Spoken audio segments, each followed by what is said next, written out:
현재 미국의 IRA 법안 이후 삼성전자의 반도체 미래에 대한 우려가 더해지는 가운데 현재 미국과 일본에서 한국을 압박하는 분위기의 흐름을 전개한다는 소식이 들려오고 있습니다.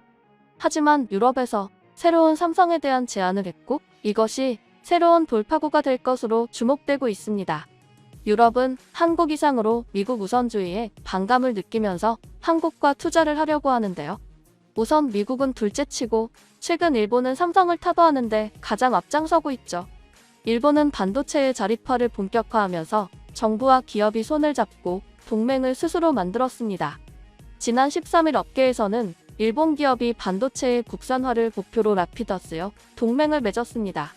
랜드 기업인 키옥시아를 비롯해 소니통신업계 소프트뱅크, 도요타 등 내로라하는 기업이 모였고 이들은 자본을 집약해서 라피도스를 통해 2027년 양산 목표를 잡고 정부 보조금까지 지원이 됩니다. 놀랍게도 일본은 야심차게 이나노 양성까지 목표를 잡으면서 삼성과 TSMC를 뒤쫓겠다는 것입니다. 기초 소재부터 첨단 과학 부품에서 일본의 포지션은 무시할 수 없는데 이를 반도체에서 다시 꼭 피운다는 겁니다.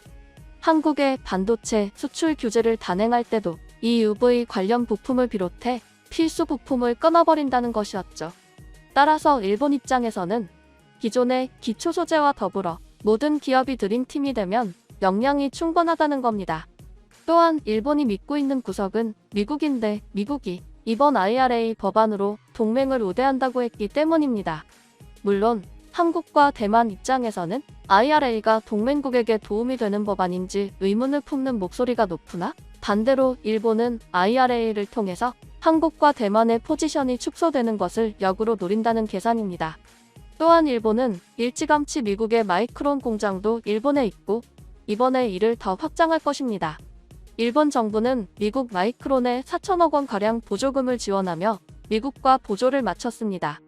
기시다 총리는 또한 TSMC에 보조금을 4조 원이나 지원하면서 공장을 입점시키기도 했습니다. 그들의 목표는 다분히 한국을 역전하겠다는데 그 초점이 맞춰져 있는 상황인 것입니다. 하지만 한 가지 다행스러운 점은 업계에서 이러한 일본의 행동을 밑 빠진 독에 물 붓기라고도 봅니다.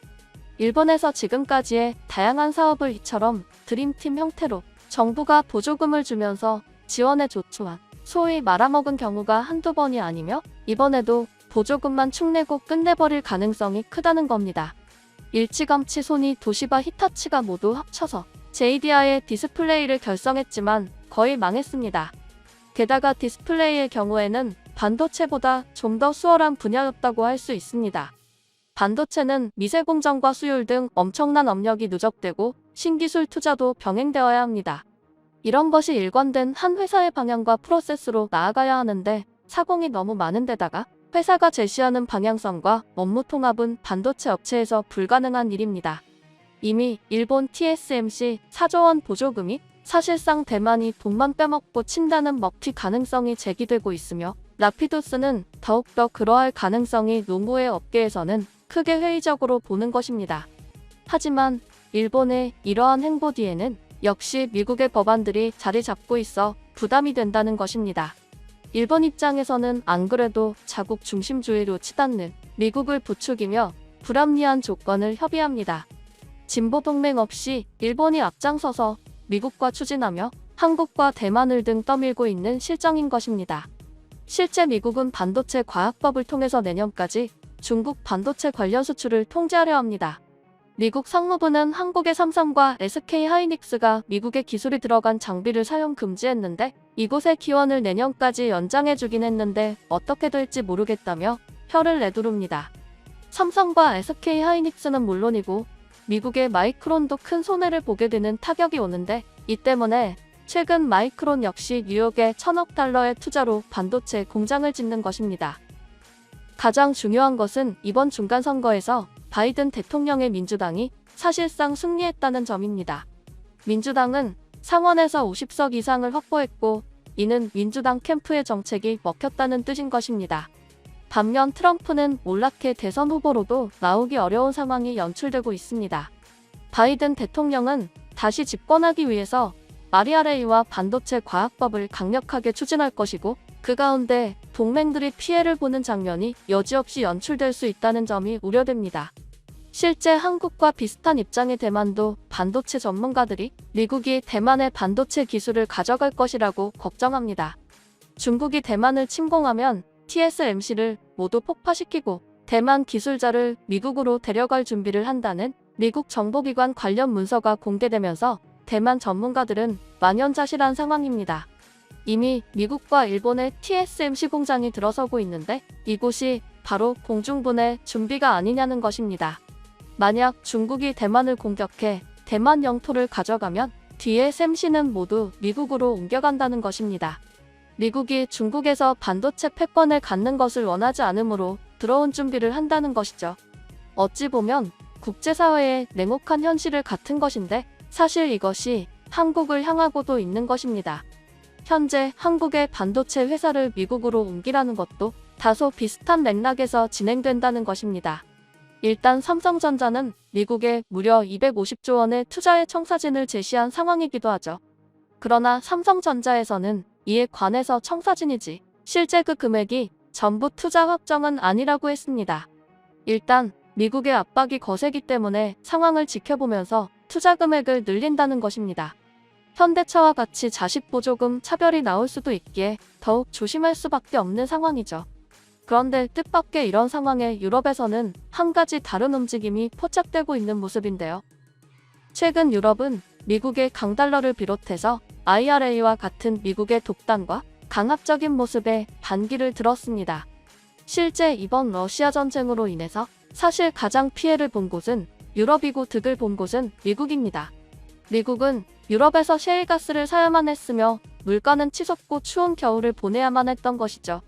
반면 미국은 이제 앞으로 러시아 대신 자원을 유럽에 팔 수 있게 되었고 강달러로 인플레이션을 잠재웁니다. 하지만 미국은 되려 IRA를 내세웠고 유럽의 전기차 회사들을 곤란에 빠뜨린 모습이 나왔습니다. 결국 어떻게 보면 한국과 상당히 유사한 국면이라 할 수 있는데 이때 유럽에서 한국에 제안이 왔습니다. 최근 유럽의 다양한 국가에서 한국의 반도체 공장을 유치하려는 움직임을 보이고 있습니다. 앞서 프랑크 발터 슈타인마이어 독일 대통령은 평택 캠퍼스를 방문해 반도체 생산 라인을 둘러봤습니다. 독일은 총리 말고 대통령도 있는데 관련 사안에 직접 관여하는 것으로 보입니다. 굳이 이렇게 독일까지 나서는 이유에 대해서는 또 같은 일을 반복하지 않기 위함입니다. 미국 독일 대통령에 이어 스페인 총리도 방한 일정의 첫 방문지로 평택 캠퍼스를 택했는데요. 주요 국가들이 전략 산업으로 사활을 걸고 있는 반도체는 미중 공급망 갈등으로 중요성이 더욱 부각되면서 국가 안보와 경제 성장을 좌우할 핵심 무기로 자리 잡았다는 분석이 나오고 있죠. 각국 정상들이 삼성전자 평택 캠퍼스를 방문 1순위로 지목하는 것은 글로벌 선두권 반도체 기업이자 메모리 반도체 시장에서 압도적인 점유율을 가진 삼성전자를 빼놓고는 반도체 기술 주도권을 논하기 어렵기 때문입니다. 삼성전자 평택 캠퍼스는 축구장 400개를 합친 규모의 세계 최대 반도체 생산기지로 디램 낸드 플래시 등 차세대 메모리 반도체와 초미세 반도체 수탁 생산 제품을 생산하는데요. 반도체는 자율주행차, 5G, 인공지능, 양자 컴퓨팅, 핀테크 등 첨단 기술 산업에 투입되는 핵심 기반입니다. 코로나19 확산으로 인한 수급 지원 등으로 반도체 부족 사태를 겪었다. 각국은 안정적인 공급망 구축을 위한 반도체 육성에 사활을 걸고 있죠. 미국의 경우 지난 7월 2,800억 달러 규모의 반도체와 과학법을 통과시켰습니다. 미국의 반도체 공장을 짓는 기업에 25%의 세액공제를 적용한다는 것이 골자로 막강한 세제 혜택을 내세워 미국 내 투자를 유도하고 있죠. 유럽의 투자 공세도 만만치 않은데요. 유럽연합은 2030년 반도체 생산 능력 20% 확보를 목표로 최대 430억 유로를 투자하는 이후 반도체 칩법을 추진 중입니다. 이를 통해 반도체 산업의 게임 체인저가 되는 것을 목표로 하죠. 뿐만 아니라 아시아 지역의 투자도 상당합니다. 일본은 도요타, 키오시아, 소니 NTT, 소프트뱅크, 넥, 덴소, 미쓰비시, UFJ 등 글로벌 경쟁력을 갖춘 기업 자동차 부품, 낸드 플래시 반도체, 이미지 센서, 통신사 8곳이 뭉쳐 드림팀 라피더스를 결성했습니다. 슈퍼컴퓨터, 스마트시티, 인공지능, 자율주행 등 미래 기술 분야에 필요한 첨단 반도체 양산을 2027년부터 시작하겠다는 포부다. 노골적인 미국의 견제를 받고 있는 중국의 반도체 투자도 적지 않은데요. 시진핑 국가주석은 과학기술 자립 자강을 강조하며 반도체 국산화 의지를 분명히 했습니다. 실제 중국 반도체 기업들은 지난 4년간 연평균 27%씩 매출 증가율을 보이며 칩사를 맹추격하고 있죠. 대부분 국가들이 전략 산업으로 육성 중인 반도체가 미중 갈등을 계기로 더욱 경쟁이 심화되면서 기술 중심에 있는 삼성전자, SK하이닉스, 대만 TSMC 등이 더욱 주목을 받는 모습입니다. 특히 삼성전자는 오랜 기간 메모리 반도체 강자로 군림하고 있는데요. 시장 조사기관 가트너에 따르면 지난해 기준 삼성전자의 전 세계 반도체 시장 점유율은 12.3%로 인텔 근소한 차이로 제치고 1위를 차지했습니다. 메모리 반도체만 놓고 보면 삼성전자의 D램 점유율은 43%에 달하며 낸드 플래시는 34%입니다. 국가별 공급망 내재화 전략이 앞다퉈 추진되고 있는 가운데 미중 반도체 패권 다툼, 초미세 공정 반도체 경쟁이 한데 맞물리면서 각국은 삼성의 움직임을 주목할 수밖에 없을 것이라는 진단입니다. 방한하는 여러 정상들이 평택 캠퍼스를 찾는 것도 같은 맥락으로 해석되죠. 현재 유럽이 미국에서 자원은 물론이고 이제 미래 사업인 전기차 사업도 위협을 당했는데 계속 이런 식으로 가다 보면 미래 패권이라는 반도체 등 모든 것을 미국에만 의지해야 합니다. 미국이 반도체 생산을 주도하고 그 주권을 결정한다면 지금처럼 고스란히 견뎌야 하는 것이죠. 따라서 유럽 각지에서는 유럽에도 반드시 공장을 지어야 하며 그 대상을 삼성으로 결정한 것인데요. 실제 독일이 다녀가자마자 이제 스페인에서는 150조 원 가량의 반도체 사업 기금을 조성했고 곧 스페인 총리는 평택 삼성 반도체를 방문해 시설을 둘러보고 공장 건설을 요청할 예정입니다. 스페인은 일본의 닛산 공장이 적절한 조치 없이 폐쇄하려 하자 이를 한국 LG 등의 배터리 공장으로 바꿔야 한다는 주장을 수차례 해왔고 한국 정부와 긴밀히 미래 첨단 사업에 대해 협의한 바 있습니다. 스페인도 유럽의 기술 제조 강국인데다가 반도체 자금까지 조성했으니 매우 진지한 상황입니다. 또한 위 매체 블룸버그에 따르면 뒤에서 MC가 유럽의 요청을 받았지만 자금이 부족한 상황이고 유럽 반도체 허브를 탄생시키는 곳은 삼성전자가 될 것으로 보인다는 취지의 보도를 지난 7월에 했습니다. 물론 삼성전자 역시 앞서 밝힌 대로 250조 원 가량을 미국에 투자하기로 결정한 상황이라서 유럽의 반도체 공장을 세울지는 미지수입니다만 유럽은 한 가지 확실한 점이 있다는 것으로 미국은 인텔, 퀄컴, 마이크론 등 자국 중심으로 추진할 가능성이 상당히 높습니다만 스페인 등에서는 삼성이 5나노 이상의 최첨단 공정 라인을 건설해주길 바라면서 조성된 반도체 기금을 상당히 삼성에만 지원할 의도를 비추고 있어 차원이 다르다는 것입니다.